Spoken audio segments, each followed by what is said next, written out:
sesuatu yang besar sedang terjadi. Ya, selamat malam pemirsa, selamat berjumpa kembali di acara yang pastinya akan mengubahkan kehidupan Anda, New Life. Pemirsa, apa kabar Anda pada malam hari ini? Tentu saja kami berharap Anda dalam keadaan yang luar biasa, dahsyat, mantap, sebagaimana acara ini. Namun pemirsa, apabila pada malam hari ini Anda mengalami begitu banyak permasalahan di dalam kehidupan Anda, mungkin Anda merasa bahwa sepertinya Anda menemui jalan buntu di dalam kehidupan ini. Anda sudah berusaha berjuang untuk menyelesaikan permasalahan Anda, tetapi permasalahan itu sepertinya tidak kunjung usai, malah justru permasalahan baru yang Anda dapatkan. Pemirsa, kami mau katakan kepada Anda bahwa bukan secara kebetulan Anda menyaksikan program ini, karena memang kami ada untuk Anda.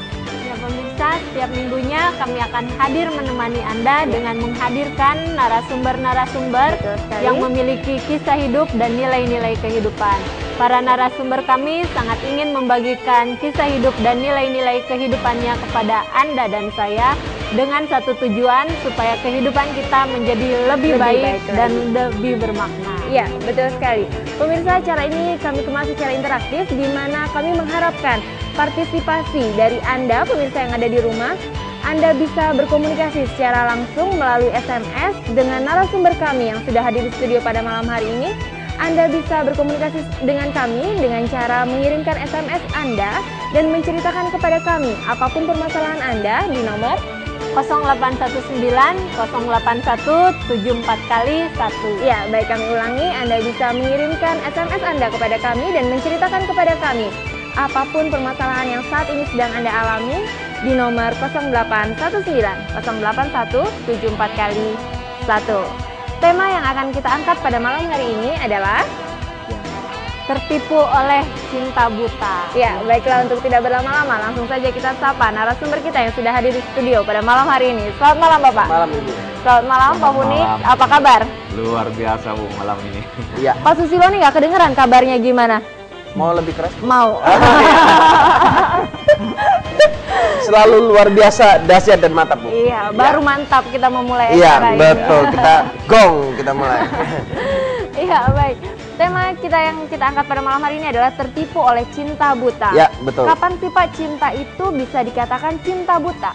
Ya, kalau kita melihat dari definisinya terlebih dahulu, cinta buta. Berarti kalau orang buta dia akan nabrak sana, nabrak sini, nabrak sana, nabrak sini gitu kan ya. Kenapa? Orang yang terlibat dalam cinta buta, dia fokusnya hanya kepada satu, kepada pasangannya saja. Sehingga dia apapun yang ada di depan dia akan dia tabrak demi meraih cintanya. Itu dikatakan cinta buta. Dia dikendalikan oleh perasaannya, logikanya sudah tidak mengendalikan dia lagi. Norma-norma mungkin kadang-kadang sudah tidak mengendalikan dia. Makanya akhirnya dia terlibat terlalu jauh. Cinta buta. Ya, baik. Ya. Kenapa orang bisa tertipu oleh cinta buta? Nah, begini, Ana. Waktu seseorang jatuh cinta, kalau dia tidak dewasa, dia tidak siap untuk masuk dalam jenjang percintaan yang sejati sebenarnya, dia pasti terlibat dalam cinta buta. Kenapa? Karena cinta itu kan memang sebenarnya kan suatu hal yang indah.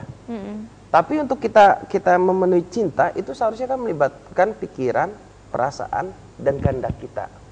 Ini kita bicara tahap pacaran. Kalau tahap menikah melibatkan tubuh kita, Bu. Jadi nah, itu berbeda. Kita ngomong yang tahap pacaran saja dulu, lebih enak. Pikiran, perasaan, dan kehendak. Nah, waktu kita jatuh cinta, kita berpikir semuanya itu indah sekali. Semuanya itu, makanya sampai ada yang berkata tai kucing rasa apa? Saya nggak saya nggak pernah merasakan itu, Tai kucing Pak. tetap rasa tai kucing, Bu, sebenarnya. Itu cinta sejati. Kalau orang berkata tai kucing rasa coklat, itu namanya cinta buta, Bu. Nah, kenapa? Sesuatu yang negatif bisa jadi baik seakan-akan. Kenapa? Memang cinta itu seharusnya melibatkan semua, tapi karena dia terlalu ngikutin perasaannya, karena dia terlalu membayangkan. Sebenarnya dalam kita bercinta, pikiran ini memegang peranan sangat penting juga. Perasaannya kalau dia ikutin, akhirnya dia menyetel pikirannya segala sesuatunya dan indah. Dan dia berpikir, orang yang terlibat dalam cinta buta, kita menikah maka pasti akan indah. Waktu kita menikah maka semuanya itu kayak surga gitu kan. Padahal orang yang ditaksirnya ini banyak kejelekan. Tapi karena dia cintanya buta, nggak bisa ngeliat kejelekan. Kan buta, Bu. Nggak bisa ngeliat kejelekannya. Yang dilihat apa? Keindahannya terus. Akhirnya waktu dia masuk dalam pernikahan, terkejutlah. Ternyata karakter asli dari pasangannya begini. Karakter aslinya begini. Kebiasaan pasangannya begini. Nggak cocok, negatif. Akhirnya dia merasa, aduh salah pilih orang saya, kan tertipu itu namanya. Iya. Kenapa kok aku menikah sama dia? Kenapa kok aku begini? Orang yang sudah tertipu cinta buta biasanya akan menyesal. Tapi jangan khawatir pemirsa, hari ini ada kabar baik. Bagaimana kita mengatasi tertipu oleh cinta buta. Iya. Baik, apa cinta buta itu salah sih Pak? Saya dengar kayaknya sebagian besar orang begitu ya, yang pernah saya dengar kisah cintanya dulu diawali dengan cinta buta begitu. Apakah itu salah? Mungkin sebelah saya pernah cinta buta itu Bu soalnya. Iya. Sebetulnya apa berbicara tentang cinta buta ini, kalau ditanya salah cinta buta itu, menurut saya ya salah. Kenapa? Karena tanpa sadar orang yang mengalami cinta buta ini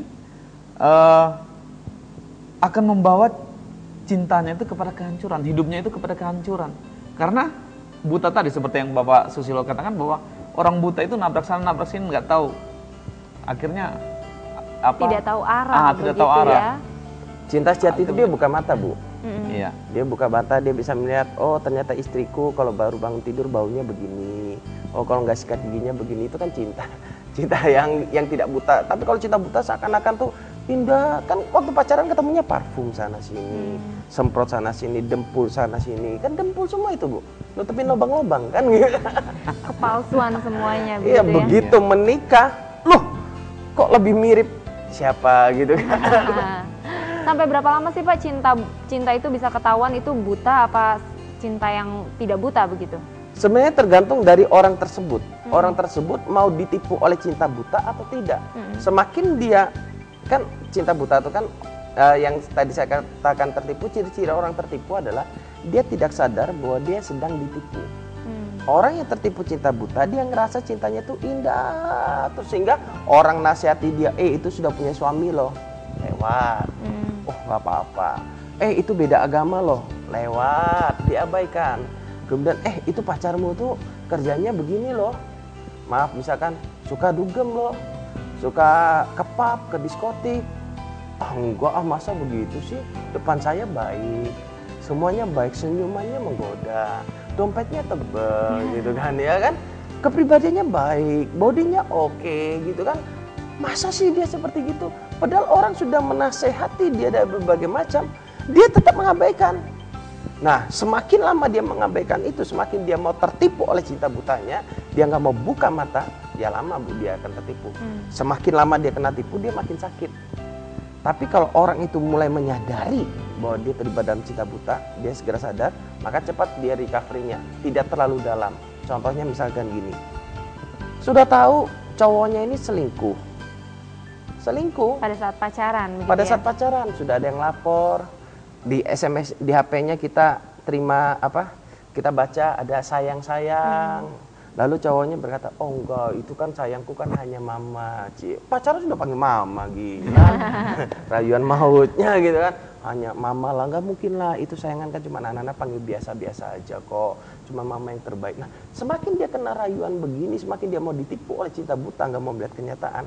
Suatu saat dia menikah ternyata jadi suami ini sudah. Suaminya ini suka selingkuh, jangan menyesal. Kenapa? Itu yang saya sebut dengan tertipu oleh cinta buta. Seringkali ya gampangnya tertipu oleh rayuan gombal, tertipu oleh fantasi-fantasi cinta yang selama ini seperti di film-film. Di film-film itu bukan cinta, itu romantisme palsu yang dimunculkan.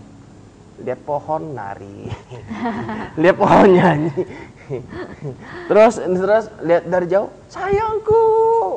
Itu kan cuma di film Bu. Masa Ibu pernah sama suami, sayangku? Ya, oke. Iya, baik. Apa sih ciri-ciri dari cinta buta itu? Ya, mungkin Pak Funik. Iya.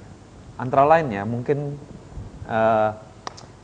ciri-ciri cinta buta itu seseorang itu dikendalikan oleh perasaannya. Itu yang pertama. Tanpa sadar dia, tanpa memikirkan seperti apa yang Pak Susilo katakan, tanpa memikirkan nasihat orang apapun.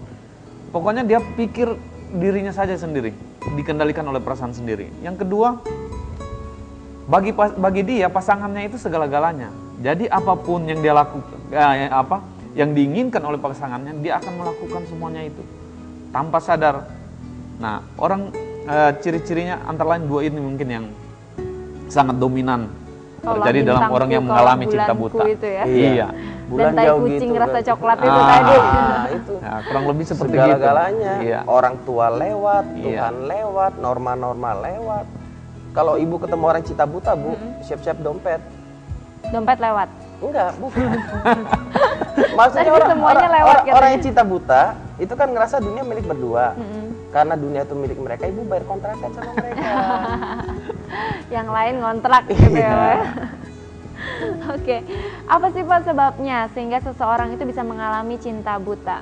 Ya, begini. Kalau kita berbicara cinta buta, ini kan bicara tentang bagaimana sebuah perasaan yang ingin dipenuhi.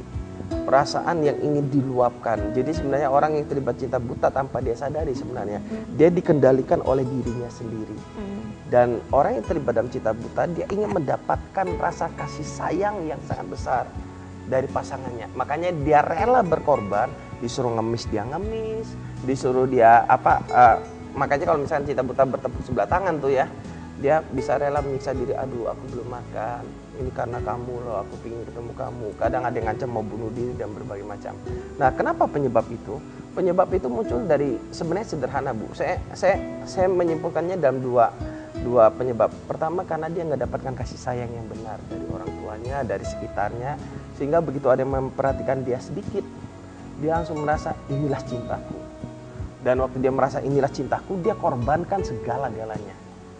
Kalau seorang tidak mendapatkan kasih sayang yang benar, dia akan ngambil problem di sana. Yang kedua adalah dia salah dalam menilai dirinya sendiri. Karena apa? Dia berpikir kalau bukan dengan ini nggak ada lagi yang mau sama aku mungkin. Sudah nggak laku. Dia tidak mengerti bahwa potensi dalam dirinya, bahwa Tuhan sudah menyediakan yang terbaik, pasangan yang terbaik buat hidupnya, bahwa Tuhan memiliki rencana yang indah buat hidupnya. Tapi karena dia salah menilai dirinya, dia tidak merasa seperti itu. Ya udah, ini satu-satunya yang bisa aku pegang, ya aku pegang.